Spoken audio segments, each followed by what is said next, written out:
Hello friends, welcome to Ainu's kitchen. നമ്മൾ ഇന്ന് അടിപൊളി ഒരു കേക്കിന്റെ റെസിപ്പിയാണ് കേട്ടോ ഷെയർ ചെയ്യാൻ പോകുന്നത്. നിങ്ങൾ ഒട്ടും തന്നെ ഇത് മിസ്സാക്കരുത്. അത്രയ്ക്കും ടേസ്റ്റിയാണ് ഈ കേക്ക് എന്ന് പറയുന്നത്. അതുപോലെ തന്നെ നമുക്ക് വാനിലയും അതുപോലെ തന്നെ ചോക്ലേറ്റും കൂടി നമ്മൾ ചേർന്നിട്ടുള്ള ഒരു ഫ്ലേവറിലാണ് നമ്മൾ ഈ കേക്ക് ചെയ്തെടുക്കുന്നത്. അതുപോലെ തന്നെ നല്ല സോഫ്റ്റ് ആണ് കേട്ടോ. അതുപോലെ ഇതിന്റെ ഒരു പ്രത്യേക ടെക്സ്ചറും കൂടിയാണ്. നമുക്ക് പെട്ടെന്ന് റെഡിയാക്കി എടുക്കാനും പറ്റും കേട്ടോ. അപ്പൊ എല്ലാവർക്കും ചെയ്തെടുക്കാൻ പറ്റുന്ന അടിപൊളി കേക്കാണ്. അപ്പൊ നമുക്ക് വീഡിയോയിലോട്ട് പോകാം. അപ്പൊ ആദ്യം തന്നെ നമ്മൾ ക്ലീൻ ആയിട്ടുള്ള വെള്ളത്തിന്റെ ഒരംശവും ഇല്ലാത്തൊരു ബൗൾ എടുക്കുക. അതിലേക്ക് നമുക്ക് 3 മുട്ട പൊട്ടിച്ചൊഴിച്ചു കൊടുക്കാം. ഈ മുട്ട പൊട്ടിച്ചൊഴിച്ചതിന് ശേഷം അതിലേക്ക് നമുക്ക് ഒരു നുള്ള ഉപ്പും കൂടി ഇട്ട് കൊടുക്കാം. ഇനി നമ്മൾ 1 കപ്പ് പഞ്ചസാരയാണ് എടുക്കുന്നത് കേട്ടോ. മെഷർമെന്റ് കറക്റ്റ് ആയിരിക്കണം, എന്നാലേ പെർഫെക്റ്റ് ആയിട്ടുള്ള കേക്ക് നമുക്ക് കിട്ടത്തുള്ളൂ. ഇപ്പൊ നമ്മൾ 1 കപ്പ് പഞ്ചസാര എടുത്തിട്ടുണ്ട്. നിങ്ങൾക്ക് വേണമെങ്കിൽ ഈ 1 കപ്പ് പഞ്ചസാര നന്നായിട്ട് മിക്സിയിൽ വെച്ചിട്ടൊന്ന് പൗഡർ ആക്കിയതിനു ശേഷം ചേർത്ത് കൊടുക്കാം കേട്ടോ.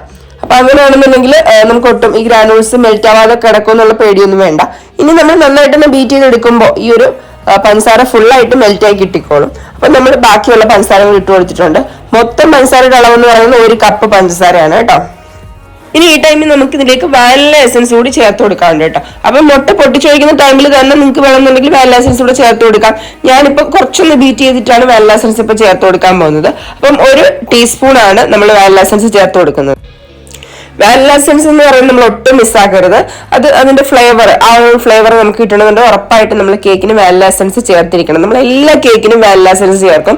വാനില എസൻസ് ചേർക്കാത്ത കേക്കുകളൊന്നും ഇല്ല. അപ്പൊ ഏത് ഫ്ലേവർ ആണെങ്കിലും നമ്മൾ വാനില എസൻസ് അതിനകത്ത് ചേർക്കാറുണ്ട്. അപ്പൊ നമ്മൾ ഇതിലും ചേർത്തിട്ടുണ്ട്. ഇനി നമ്മൾ കുറച്ചൊന്ന് ബീറ്റ് ചെയ്ത് വീണ്ടും എടുത്തിട്ട് ഇതിലേക്ക് ഒരു 3 ടേബിൾ സ്പൂൺ തൈര് ചേർത്ത് കൊടുക്കുന്നുണ്ട് കേട്ടോ. വലിയ പുളിയൊന്നും ഇല്ലാത്ത തൈര് 3 ടേബിൾ സ്പൂൺ ചേർത്ത് കൊടുക്കുക. കുറച്ച് കട്ടിയുള്ള തൈരാണെങ്കിൽ അത്രയും നല്ലത്. 3 ടേബിൾ സ്പൂൺ ആണ് നമ്മുടെ കറക്റ്റ് മെഷർമെന്റ് എന്ന് പറയുന്നത്. ഇനി നമുക്ക് നന്നായിട്ടൊന്ന് ബീറ്റ് ആക്കി വെക്കണം. ഇപ്പൊ തന്നെ നിങ്ങൾക്ക് മനസ്സിലായിട്ടുണ്ടാവും മുട്ട നല്ല രീതിയിൽ ബീറ്റ് ആക്കിയിട്ടുണ്ട്, നല്ല ഫ്ലഫി ആയിട്ട് വന്നിട്ടുണ്ട്. ഇനി നമുക്ക് ഇതിന്റെ സ്റ്റെപ്പ് ബൈ സ്റ്റെപ്പ് ആയിട്ട്, അതായത് സ്പീഡ് നിങ്ങൾ കൂട്ടിക്കൊടുത്ത് വേണം ബീറ്റ് ചെയ്യാൻ. ഇനി നമ്മൾ ഇതിലേക്ക് ചേർത്ത് കൊടുക്കുന്നത് ഓയിലാണ്. നമ്മൾ 1/2 കപ്പ് ഓയിൽ ഇതിലേക്ക് ചേർത്ത് കൊടുക്കുന്നുണ്ട്. ഇനി നമുക്ക് ഒരുപാട് നേരം ബീറ്റ് ചെയ്യേണ്ട ആവശ്യമില്ല. ഏകദേശം ഒരു 10 സെക്കൻഡ് ലോ സ്പീഡിലിട്ട് വേണം മാത്രം നമുക്ക് ഈ ഒരു ഓയിൽ ഒഴിച്ചതിന് ശേഷം ബീറ്റ് ചെയ്തെടുക്കാൻ. ഫസ്റ്റ് സ്പീഡിലാണ് നമ്മൾ ബീറ്റ് ചെയ്തെടുക്കുന്നത്. ഓയിൽ ഒഴിച്ചതിന് ശേഷം ഓവർ ബീറ്റ് ചെയ്ത് കഴിഞ്ഞാൽ നമ്മുടെ ആ ഒരു കേക്കിന്റെ സ്പഞ്ച് തീരെ ശരിയാവൂല, അത് ഫ്ലോപ്പ് ആയി പോകും.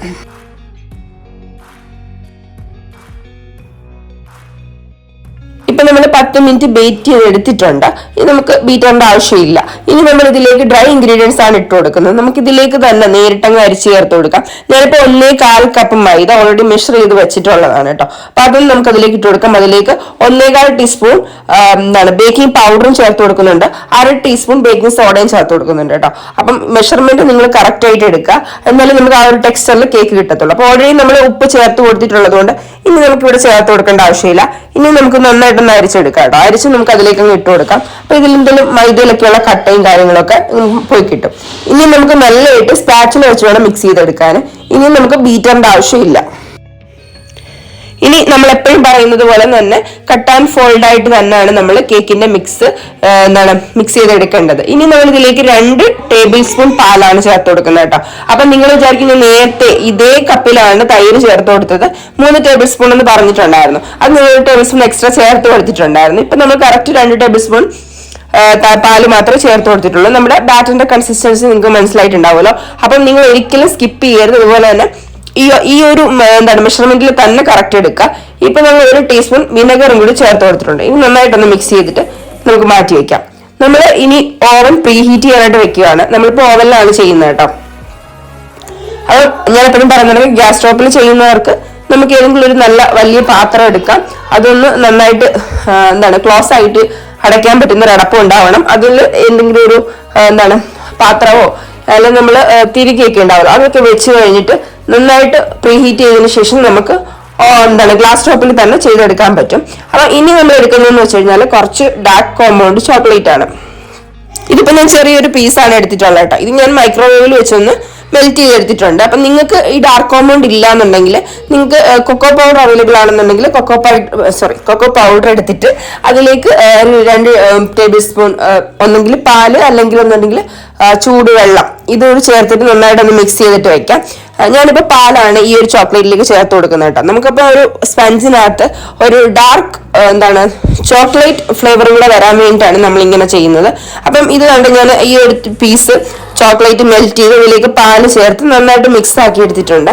ഇനി നമ്മൾ ബൗൾ എടുത്തിട്ട് അതിലേക്ക് നമ്മുടെ ബാറ്ററിനെ കുറച്ചും കൂടെ ചേർത്ത് കൊടുത്ത് ഇത് നമുക്ക് മിക്സ് ആക്കി എടുക്കണം. അതിനു വേണ്ടിയിട്ടാണ് നമ്മൾ ഈ ഒരു ബൗളിലേക്ക് ഇത് ഒഴിച്ചു കൊടുക്കുന്നത്. ഇത് ഞാൻ പറഞ്ഞിടക്ക് നിങ്ങൾക്ക് ഈ ഒരു ചോക്ലേറ്റ് ഇല്ലാന്നുണ്ടെങ്കിൽ നിങ്ങൾക്ക് എന്താണ് കൊക്കോ പൗഡറിലും ഇത് ചെയ്യാൻ പറ്റും കേട്ടോ. കൊക്കോ പൗഡറിൽ പാലോ അല്ലെങ്കിൽ ചെറിയ ചൂടുവെള്ളമോ ചേർത്ത് ചെയ്യാം. അപ്പൊ ഈ ഒരു ബാറ്ററിന്റെ ഒരു 1/4 ഭാഗം മാത്രമേ നമ്മൾ ഇതിനു വേണ്ടി എടുക്കുന്നുള്ളൂ.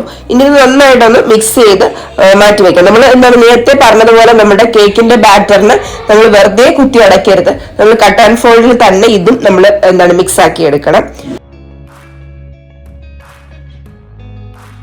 അപ്പം ഇപ്പം നമ്മൾ നന്നായിട്ട് തന്നെ മിക്സ് ചെയ്ത് എടുത്തിട്ടുണ്ട്. നമ്മുടെ കേക്കിന്റെ ബാറ്റർ തന്നെ നമ്മൾ ഡാർക്ക് ആയിട്ടുള്ള ചോക്ലേറ്റ് ബാറ്റർ ആയിട്ട് മാറിയിട്ടുണ്ട്. ഇനി നമുക്ക് നമ്മളുടെ മോൾഡിലേക്ക് ഒഴിച്ചു കൊടുക്കണം. നമ്മളിപ്പോ ഇത് ലോഫ് മോൾഡിലാണ് ചെയ്യുന്നത് കേട്ടോ. നമ്മളിപ്പം ലോഫ് മോൾഡാണ് എടുത്തിട്ടുള്ളത്. ഇതിൽ നിങ്ങൾക്ക് വേണമെന്നുണ്ടെങ്കിൽ ഓയിൽ സ്പ്രെഡ് ചെയ്തിട്ട് താഴെ മാത്രം ബട്ടർ പേപ്പർ വെക്കാം. ഞാനിപ്പോ ഇത് ഫുള്ളി കവർ ചെയ്ത് വെച്ചിട്ടുണ്ട്. എന്ന് വെച്ചാൽ നമുക്ക് പെട്ടെന്ന് ഡിമോൾഡ് ചെയ്യാനും ഒക്കെ എളുപ്പം ഇങ്ങനെ വെക്കുന്നതാണ്. അപ്പൊ അതുകൊണ്ട് തന്നെ ഞാൻ ഇങ്ങനെ വെച്ചിട്ടുണ്ട്. നിങ്ങൾക്ക് ഇഷ്ടത്തിനനുസരിച്ച് എടുക്കാം. അതുപോലെ തന്നെ ഈ ഒരു ലോഫ് മോൾഡ് തന്നെ വേണമെന്നില്ല, ഏത് മോൾഡ് ഉണ്ടോ അതിനകത്ത് നിങ്ങൾക്ക് ചെയ്യാട്ടോ. മോൾഡിലേക്ക് ആദ്യം തന്നെ നമുക്ക് ചോക്ലേറ്റിന്റെ ബാറ്റർ ഒഴിച്ചു കൊടുക്കാം. ഇതിന് മുകളിലായിട്ടാണ് നമ്മൾ വാനിലയുടെ ബാറ്റർ ഒഴിച്ചു കൊടുക്കുന്നത് കേട്ടോ. അപ്പൊ നമ്മൾ 2 സെക്ഷനായിട്ടാണ് ഒഴിച്ചു കൊടുക്കുന്നത്. ഇനി നമുക്ക് വാനിലയുടെ ബാറ്റർ ഒഴിച്ചു കൊടുക്കാം. ഈ ഒരു ബാറ്ററിന്റെ കൺസിസ്റ്റൻസി കറക്റ്റ് ആണോ എന്ന് അറിയുന്നത് നമ്മൾ വേണ്ട ഇതുപോലെ ഒഴിച്ചു കൊടുക്കുന്ന സമയത്ത് ഇതുപോലെ റിബൺ കൺസിസ്റ്റൻസിയിലാണ് വീഴുന്നുണ്ടെങ്കിൽ ഈ ഒരു കൺസിസ്റ്റൻസിയാണ് നമ്മുടെ കേക്കിന്റെ ബാറ്ററിൽ പെർഫെക്റ്റ് ആയിട്ടുള്ള കൺസിസ്റ്റൻസി എന്ന് പറയുന്നത്. ഇതുപോലെ ഉണ്ടാവണം നമ്മുടെ ബാറ്റർ ഒഴിക്കുന്ന സമയത്ത്, ഇങ്ങനെ റിബൺ പോലെ വീഴണം. അതാണ് അതിന്റെ ഒരു കറക്റ്റ് കൺസിസ്റ്റൻസി. അപ്പൊ നമ്മളിപ്പോ ഫുള്ളി ഇതിനകത്തോട്ട് ഒഴിച്ചു കൊടുത്തിട്ടുണ്ട്. ഇനി ഇതൊന്ന് ടാപ്പ് ചെയ്ത് കൊടുക്കാം. വേണമെന്നുണ്ടെങ്കിൽ നിങ്ങൾക്ക് ഒരു സ്റ്റിക്കോ സ്ക്വയർ എന്തെങ്കിലും ഉപയോഗിച്ചിട്ട് ഇതിനൊന്ന് റൗണ്ട് ചെയ്ത് കൊടുക്കാം. അപ്പൊ എയർ ബബിൾസ് ഒക്കെ ഉണ്ടെന്നുണ്ടെങ്കിൽ അത് മാറിപ്പോയിക്കോളും കേട്ടോ.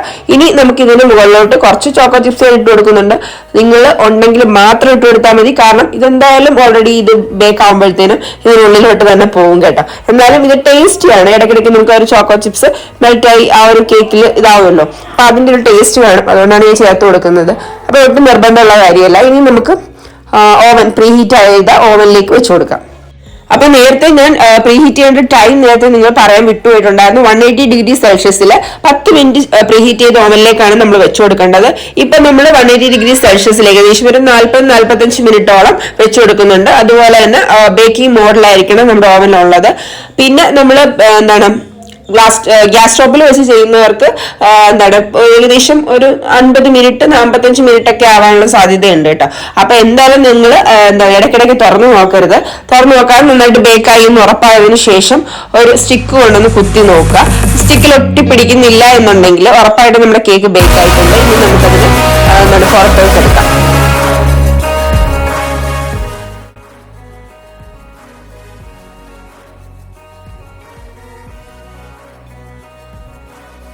ഇപ്പം നമ്മുടെ കേക്ക് സെറ്റ് ആയിട്ട് വന്നിട്ടുണ്ട്. നിങ്ങൾക്ക് കാണുമ്പോൾ മനസ്സിലാവുന്നുണ്ടാവുമല്ലോ.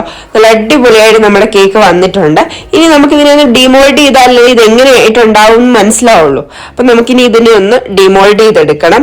നല്ല സോഫ്റ്റ് ആണ് കേട്ടോ. നമ്മുടെ ചോക്കോ ചിപ്സ് ഒക്കെ അടി പോയിട്ടുണ്ട്. 2 ചോക്കോ ചിപ്സ് മുകളിൽ വന്നിരിപ്പുണ്ട്. നിങ്ങൾക്ക് കാണാൻ പറ്റുമോ എനിക്ക് അറിയില്ല. കാണാൻ പറ്റുന്നുണ്ടാവും. അപ്പൊ നമ്മുടെ ബാക്കി എല്ലാം അതിനുള്ളിൽ പോയിട്ടുണ്ട്. അപ്പൊ ഇനി നമുക്ക് ഇതിനെ ഒന്ന് ഡിമോൾഡ് ചെയ്തെടുക്കാം. നമ്മൾ ഡിമോൾഡ് ചെയ്തെടുക്കാൻ എളുപ്പമാണ്. കാരണം നമ്മൾ ഓൾറെഡി അതിനകത്ത് ബട്ടർ പേപ്പർ ഇങ്ങനെ വെച്ച് കൊടുക്കുന്നുണ്ട്. നമുക്ക് ഇങ്ങനെ പൊക്കിയും എടുക്കാം. നമുക്ക് പിച്ചാത്തി കൊണ്ടൊന്ന് കുത്തി കൊടുക്കുകയൊന്നും വേണ്ട. ഇങ്ങനെ ഇതുപോലെ ഇനി പൊക്കിയെടുക്കാൻ പറ്റും. ഇനി നമുക്ക് ഈ ഒരു ബട്ടർ പേപ്പർ ഇതിൽ നിന്ന് റിമൂവ് ചെയ്ത് മാറ്റണം. അപ്പം ഈ ഒരു ഈ ഒരു ഷേപ്പിലുള്ള മോൾഡ് ആയതുകൊണ്ട് തന്നെ നമുക്ക് ബട്ടർ പേപ്പർ കറക്റ്റ് ആയിട്ട് വെച്ച് കൊടുക്കുമ്പോൾ നമ്മൾ ചുളുങ്ങിയൊക്കെ പോകും. ആ ഒരു ചുളുക്കാണ് നമ്മൾ കേക്കിൽ കാണുന്നത്. അതാണ് കേട്ടോ ഇങ്ങനെ ഈ ഒരു വിടവൊക്കെ കാണുന്ന കേട്ടോ. അല്ലാതെ നമ്മുടെ കേക്കിന്റെ സ്പഞ്ച് നല്ല സോഫ്റ്റ് ആണ്, നല്ല ടേസ്റ്റി ആണ് കേട്ടോ. നല്ല ടേസ്റ്റ് ആണെന്ന് വെച്ചാൽ നല്ല ടേസ്റ്റ് ആണ്. ഉറപ്പായിട്ട് നിങ്ങൾ ചെയ്ത് നോക്കണം, മിസ്സാക്കരുത്. അപ്പൊ എന്റെ വോയിസിൽ നിങ്ങൾക്ക് ചെറിയ പ്രശ്നങ്ങളൊക്കെ തോന്നിയിട്ടുണ്ടാവും. ഒരു ശ്വാസം മുട്ടുന്ന പോലെയൊക്കെ. അത് പനിയായതിന്റെയാണ് കേട്ടോ. അപ്പൊ അത് നിങ്ങൾ ശ്രദ്ധിക്കേണ്ട, കാര്യമാക്കണ്ട.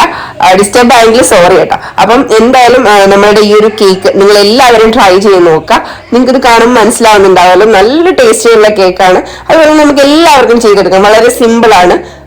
ഇതുപോലെ പെട്ടെന്ന് റെഡിയാക്കി എടുക്കാനും പറ്റും. അപ്പം വീഡിയോ ഇഷ്ടമായെന്നുണ്ടെങ്കിൽ ലൈക്ക് ചെയ്യാനും ഷെയർ ചെയ്യാനും സബ്സ്ക്രൈബ് ചെയ്യാനും മറന്നുപോലെ. നിങ്ങൾ ലൈക്ക് ചെയ്യാനുള്ള ഒട്ടും മടി കാണിക്കല്ലേ കേട്ടോ. ഉറപ്പായിട്ടും നിങ്ങൾ ലൈക്ക് ചെയ്യണം. നമ്മുടെ ഈ ഒരു കേക്ക് നിങ്ങൾക്ക് ഇഷ്ടമായിട്ടുണ്ടെന്നുണ്ടെങ്കിൽ കമന്റ് ചെയ്യണം. അതുപോലെ നിങ്ങൾ ചെയ്ത് നോക്കിയിട്ട് നിങ്ങളുടെ ഫീഡ്ബാക്ക് പറയാൻ മറന്നുപോലെ.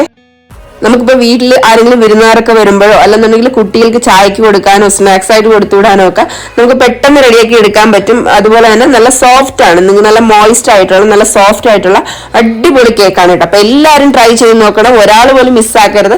എന്തായാലും അടുത്ത വീഡിയോ ആയിട്ട് വരുന്നത്. ബൈ.